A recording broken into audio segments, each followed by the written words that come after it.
Hey everybody, welcome to Boss Run. You may have noticed that I was away for 1 week.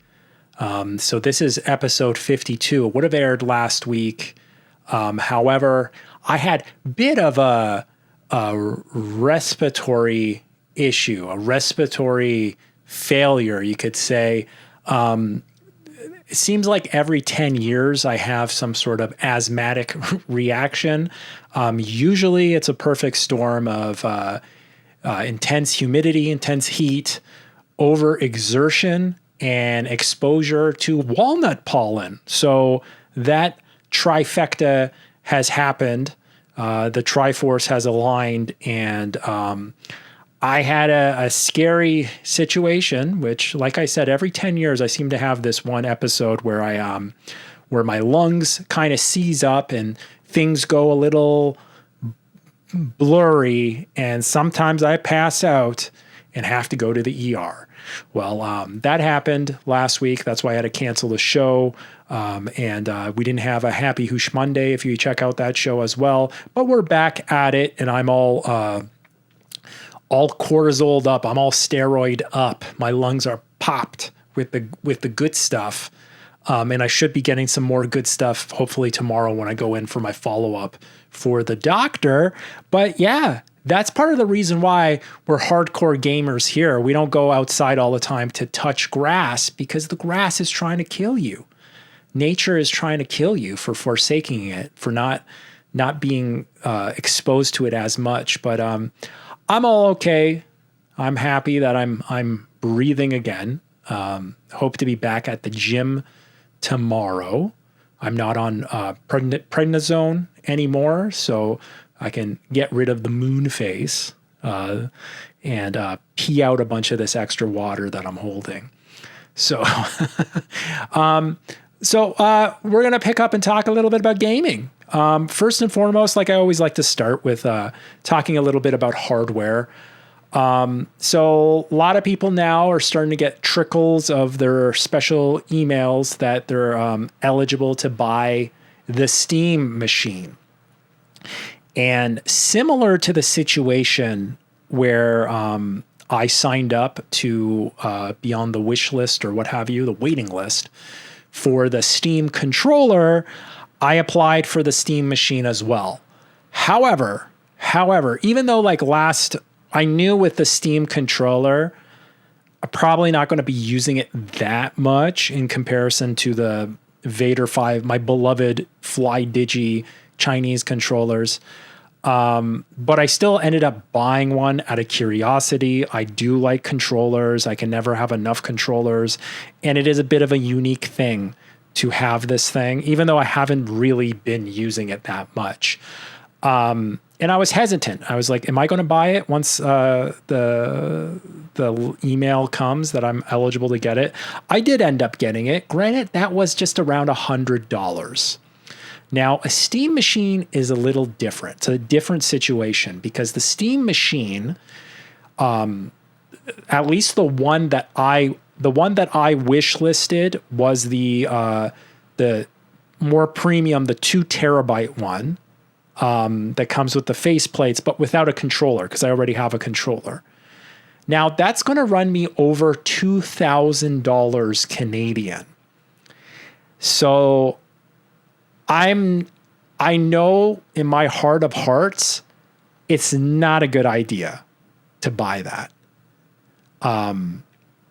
But I kept the wish list just in case as these systems go more and more out in the wild, and influencers and tinkers and programmers get it, maybe they'll figure out something novel or cool to be able to do with the machine. And I think I may have spoke about this. I was thinking about, well, maybe it's bad if you're just trying to justify something that you don't need before even buying it, before you even have the opportunity to buy it. My justification was okay, I've moved on to buying lots of Steam games. So sometimes I might want to play my Steam games in my bedroom on my TV instead of on my computer downstairs. Woohoo, first world problems. But then it's but then like it's going to take up an HDMI port on my system, on my TV. Maybe I can cope with having this appliance if it replaces my Apple TV, and then I can put the Apple TV in the living room.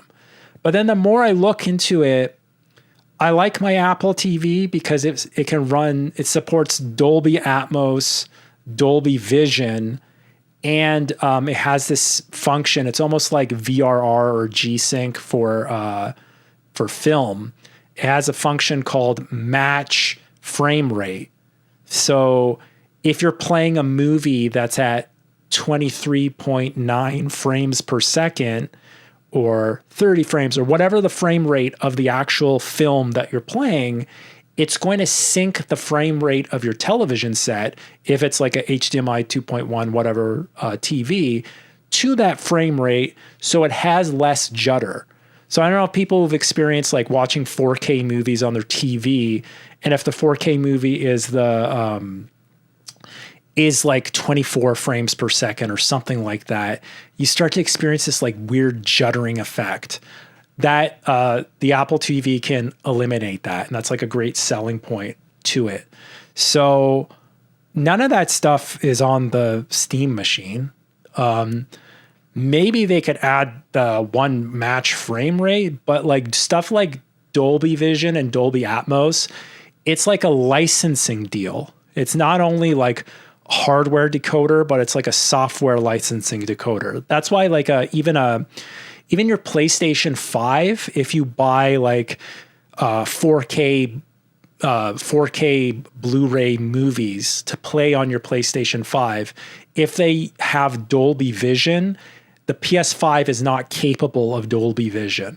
It can't, and all Dolby Vision is, it's almost like a standardized method of color correction. So it like syncs the color correction to how the filmmaker wanted it to be displayed on your TV. So there's no like weird tinkering and stuff. So it just defaults to something called HDR10, which is like a standard form of high dynamic range for television sets. So that's like a poo-poo bummer. I would like to have, like, I like movies and I like utilizing the functions of my TV set. So I would want to remain in the Apple ecosystem to have those Dolby decoding functionalities and stuff. It's the same with like Atmos, and that's like the reason why PlayStation, with the PlayStation 5, they invested in creating their own version of a surround sound system similar to Dolby Atmos. I forget what it was called. It had a weird name, but Sony made their own version of 3D spatial sound or what have you. That is not Atmos. So they don't have to pay the licensing fee for the system. So those are some strikes against it. The other big strike, so once the influencers got the system and they were able to tear it down and take a look at it, some influencers or like the tech influencers, they could see some last minute concessions that Valve had to make with the Steam machine to save money, especially in regards to RAM. So the Steam machine, when they took it apart, they saw that it has 2 RAM slots. However, they only fill one RAM slot, and it's not using dual channel.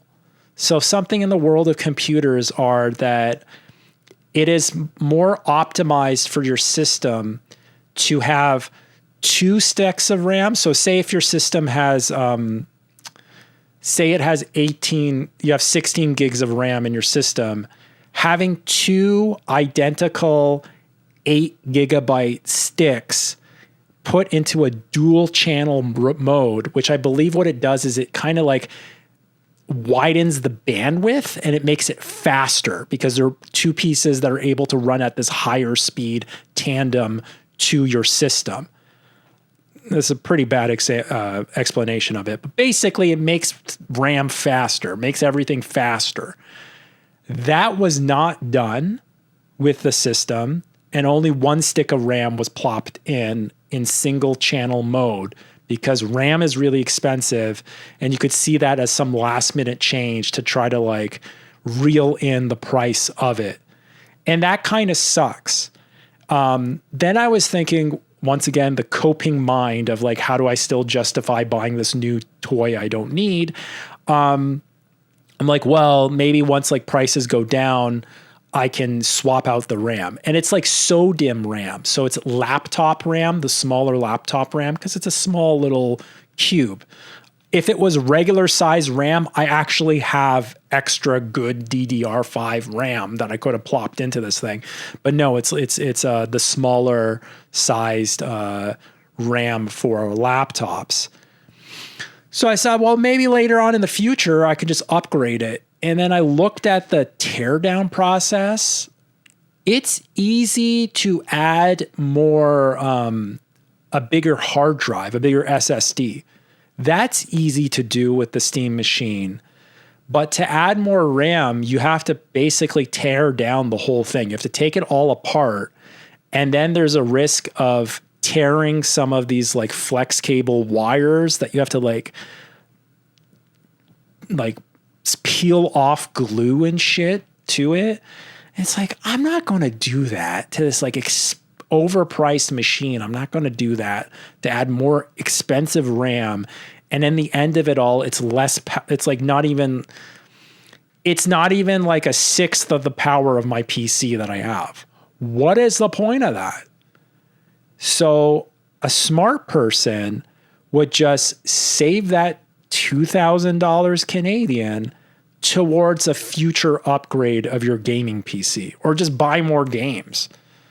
I'd rather just save that $2,000 for like the next like video card in 2028, buy like a 6090 or something like that. So I hope that I am strong and I don't order this piece of hardware that I totally do not need and will probably regret after buying.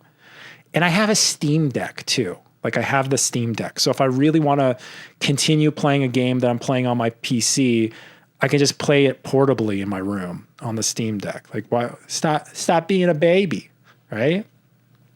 So that's my spiel with Steam Machine. Hopefully I do not buy it. I hope that I never get that email.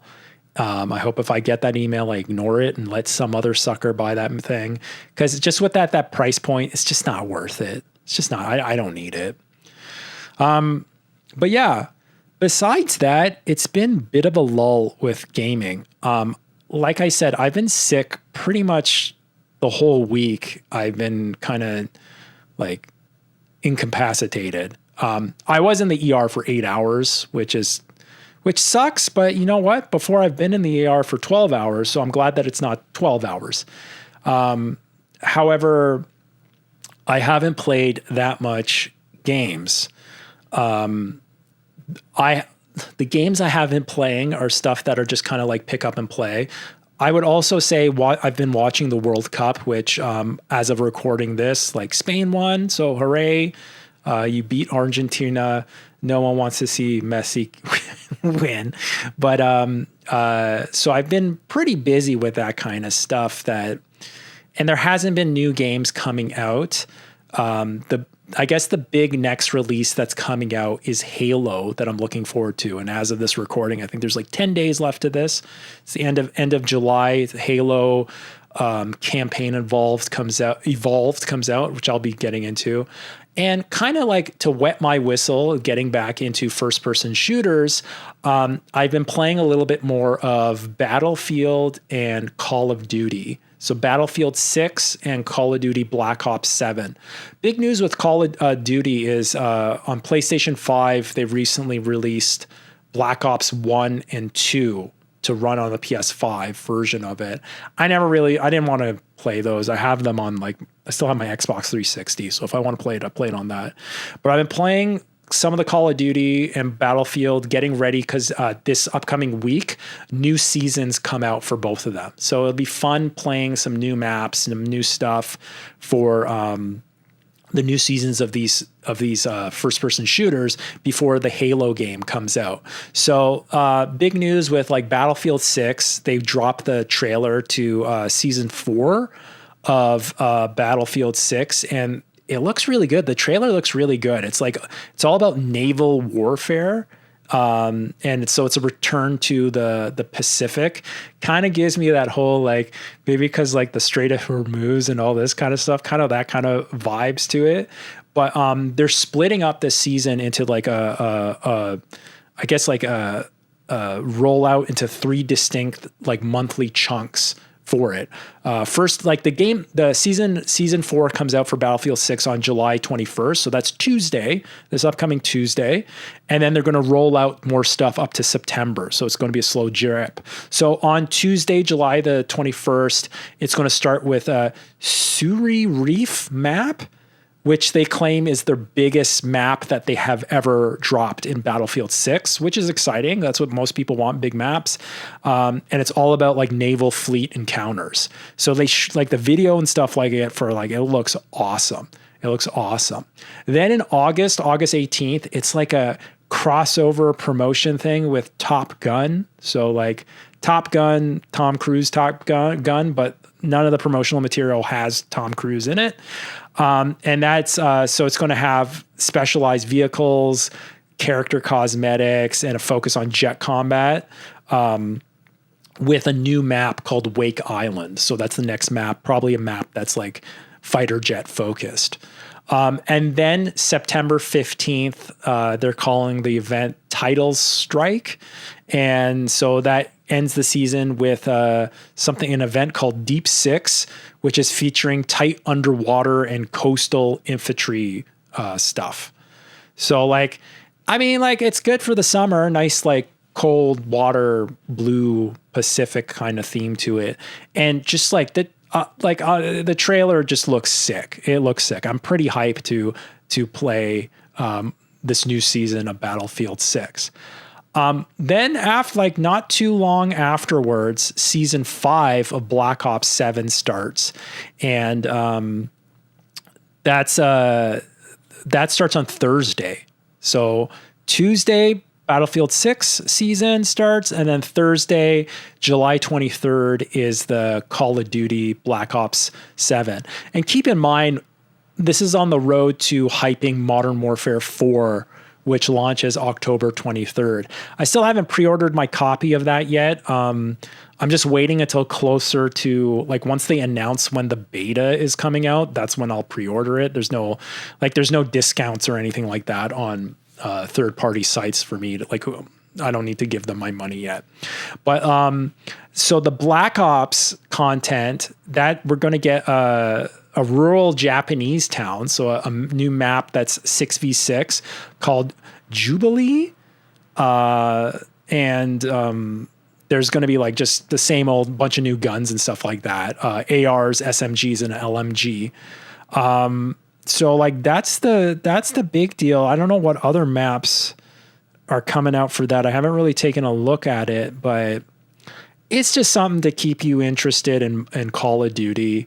As of last season, I stopped cashing in my COD points for the Battle Pass, but I'm still getting like, you can still earn free COD points for just playing the free line of the Battle Pass, which is good enough because they carry over into the next Modern Warfare. So I've just been kind of chill with these stuff, just picking away at them. The only new game that I've been playing, and I've been playing this because it's on Microsoft Game Pass, and as you guys know, I've been enjoying PC Game Pass as long as I can before Xbox completely cancels it and folds over and stuff like that. So July 15th, so last couple of days ago, an interesting game came out, a game called Densha Attack, which I've been playing. Now, Densha Attack is basically like this high octane hybrid of Tony Hawk Pro Skater meets Jet Set Radio, if you can, except it's with a train. So it's like I guess it's like a post-apocalyptic Japan, but it's like you live in these like Elysium like biome bubbles. So like the weather looks nice and stuff like that, but you're delivering stuff on a train. You're like a train Uber driver, but there's like an underground league of these Densha attack train operators that do crazy tricks and stuff and compete against each other. So like you're on these tracks and you can jump from track to track, and it's very much like the visual style of like cell shaded like Jet Set Radio.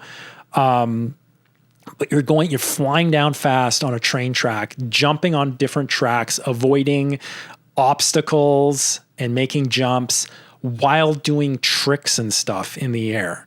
So, and you're like boosting through like this neon soaked, stylized dystopian Japan. And you're like linking like ollies, kick flips, and grinds on skyscrapers and volcanoes, and to hit these massive like multipliers and stuff like that, like a Tony Hawk game. So the gameplay is all about this arcade flow, and you're like trying to outstyle other crews and taking down a corporate machine that's polluting everything like that. So yeah, you get those vibes out of it. It's getting a lot of good reception. I think right now it's like 88 on OpenCritic. And people are raving about the fluid movement. It's got like a really cool soundtrack. But it's really hard. Like it's really, really hard. Like you have to be really quick on the timing and stuff to like, especially like make the jumps in time, or otherwise like you just like get stopped in your tracks, pun intended. So it's got like a serious like skill ceiling to it. It's pretty hard. And I could say for sure, if I bought the game, if it wasn't like, I don't think I would have tried this game at all if it wasn't on PC Game Pass. And I think if I just bought the game, I would have been disappointed because it was so damn hard that I would have like seen myself kind of falling off the title after a few tries and stuff like that. But because it's low pressure, I'm not paying for it, it's on PC Game Pass, it is like, it's cool to just like mess around with. But I can see myself not sticking to it because it's just damn hard. It's a really hard game. So yeah, no, I mean, like if you have the opportunity, if you like stuff like that, check out videos of it and try out Densha Attaku. It isn't made by a Japanese developer though. I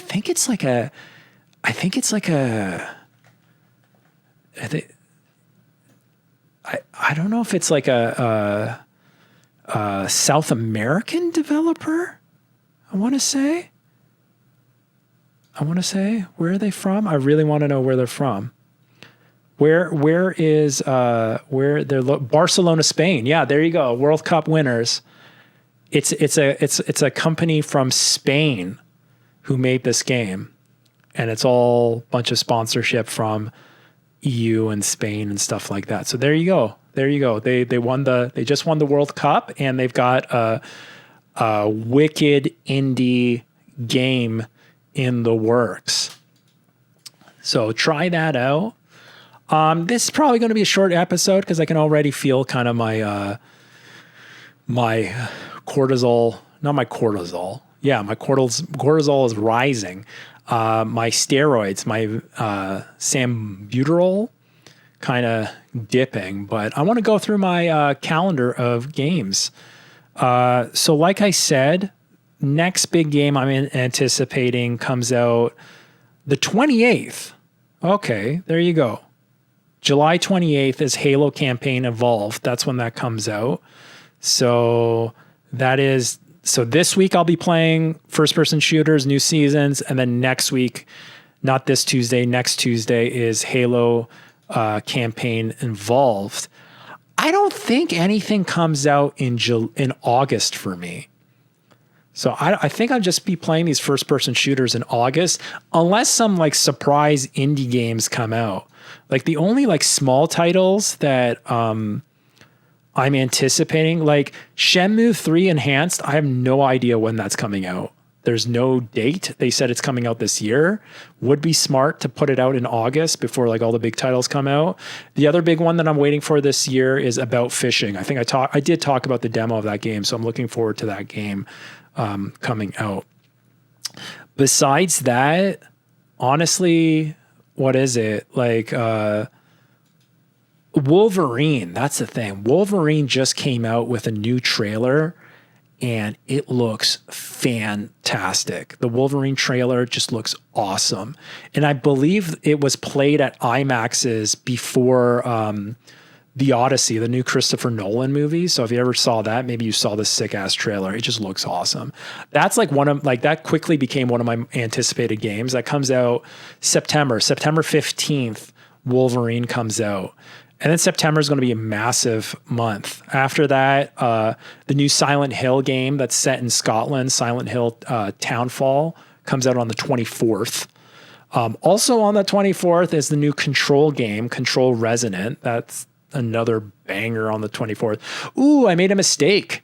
So before Wolverine, they moved up, they moved up the date of Onimusha Way of the Sword, which if you haven't played the demo to that game, it's awesome. So that comes out September 4th. So that'll be the first game I'll be playing. My birthday is September 2nd. So on September 4th, I'll be playing Onimusha, trying to crush through that game before Wolverine comes out. So we got like 3 massive games in right off the bat. More than that, 4 massive games in September. More than that, if you count the Blood of the Dawnwalker. That game is like a game I'm going to wait for reviews for. I probably don't have time for that. Probably just wait until that goes on sale and like way down the line. It gets all patched up.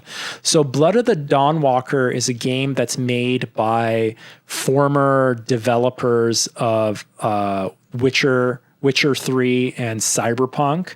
They're making some vampire open world RPG game.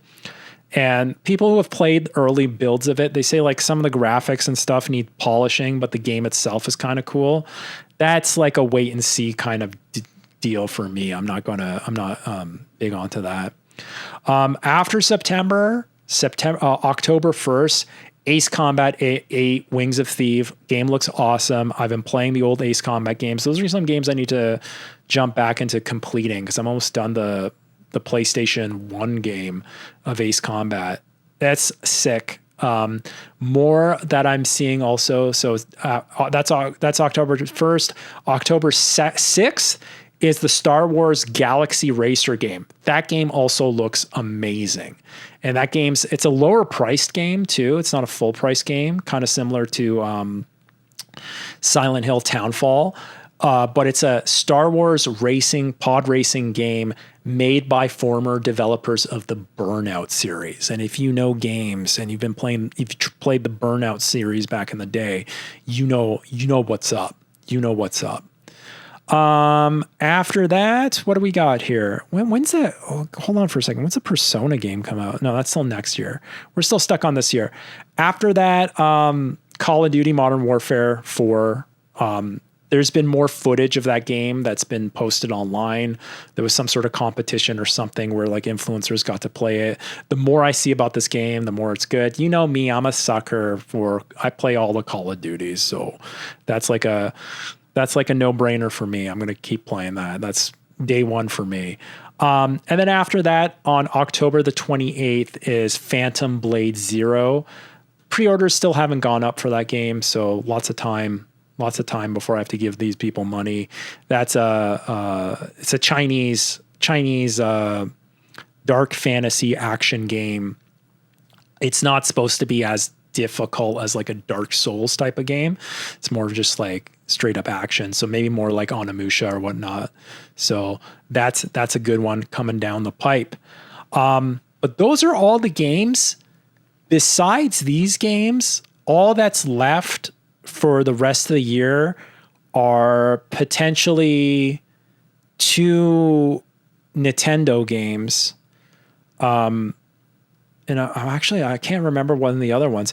They haven't announced the dates yet, but 2000. One, of course, is Ocarina of Time, right? There's going to be a remake of Ocarina of Time coming out, and that's the only Nintendo remake game that I have enough nostalgia that I'd probably get it. Especially if it's like a full-on remake. Yeah, I would probably play I would play the remake of Ocarina of Time. I would buy that game. They got me. They got me for that. The other game, which is coming out by the end of this year, which I think there still is not a release date for, but there is a. I'm trying to find the.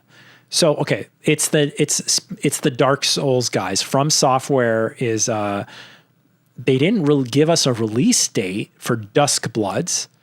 It's their multiplayer game that supposedly is like Bloodborne or what have you. However, they did announce that there's going to be a network test. So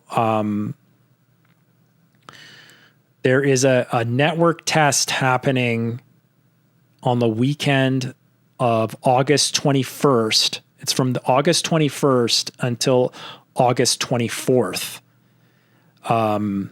It looks to be a closed network test. And I don't think they opened up registration yet for it. My assumption is there's going to be two there. I'm guessing there's going to be another Nintendo Direct or a couple of Nintendo Directs. One for Dusk Bloods that is going to like show a little bit of the game, and then open up the registration for the closed network test at the end of August. And then they have to do another one for Ocarina of Time, if that's actually going to come out. Probably, I think that's coming out holiday.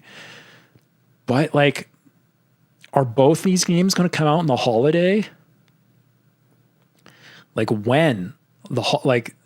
Starting in September, it's going to be flooded with games. And like, I forgot to talk about Grand Theft Auto.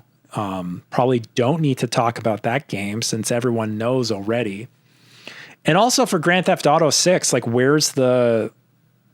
shouldn't they have another trailer for it? It's already like one of the most, it's like one of the games that has made the most money based off of just pre-order sales ever. Which, like, I don't know, I guess you would suspect that. But I wonder when these two Nintendo games are coming out that are promised by the end of the year, because those are the two other games I'm interested in. Dusk Bloods is like, I really want to get into the closed network, the whatever it's called, the beta. It's called the network test, to try it out to see if I even like it. Because I might not. I'm not a big Souls fan, even though I think I had a turning point since I played through Black Myth Wukong. I kind of got better with the parry dodge kind of mechanics and stuff like that. So Dusk Bloods, I would probably want to try this network test to see if I actually want to buy this game and play this game. It would be nice to have a multiplayer game to play with like friends over the internet, get some life out of my Switch too. But I can say that I will be a sucker for Ocarina of Time, and I would probably buy the remake of that. I'm down for that. But yeah, that's pretty much it. That's moving forward. Most likely next week, depending on what kind of gaming news comes out, I probably will be talking about the new seasons of Battlefield 6 and Black Ops 7, give my impressions on that. And then the following week to that, I'll probably be deep into the Halo campaign involved. So we got some stuff to talk about these next couple of weeks. And like, hopefully, yeah, we get a little bit more announcements, like announcements from Nintendo and some announcements from Rockstar to see like what's like, show us like, I think they know that we all will buy the game regardless. So they don't really need to care about marketing anymore. They're just like, whatever, we got your money now. What do we need to care? So, but it's all good. I'm pretty like, despite the price like of hardware and stuff like that, I'm optimistic because like if you already jumped into this generation, and keep in mind, this generation is like, we're 6 years deep into this gen. We're close to the end of this gen. So most people who are into games already bought their hardware. So they're all good. And we're all just waiting for these games, like these like end gen games. Like end gen games are the games that, yeah, they've been working 5 or 6 years making these games. This holiday is pretty much going to be it. And then I'm sure next holiday, we're going to get some bangers as well as they start either teasing or the next generation consoles might be coming out by next holiday, possibly. But at that point, it's going to be still like cross-gen stuff. So like games, I think for a while, it's going to be cross-gen stuff because they know people don't have money, and especially if the prices are going to be high up there. Like games are going to be coming out on the PS5 for a while, probably like 3 years into the life of the PS6. So you're good unless you have like some 8K TV. I don't know what the hell I don't know how they're going to spin selling those new systems, especially if prices are up, but hopefully things start stabilizing in 2028. We'll see. Anyways, hope you all guys have a really great rest of your week. Stay safe out there. Make sure you're breathing in clean oxygen. The fires have kind of cooled down, but I hope nothing else happens. And don't forget to carry around your rescue inhaler, or how we like to call it in Canada. We call them your puffer. We call our inhalers the puffers. So don't forget your puffer. Carry it with you to the gym. Carry it with you to work. Always have that puffer with you, and you're all good. Breathe easy now. Take care.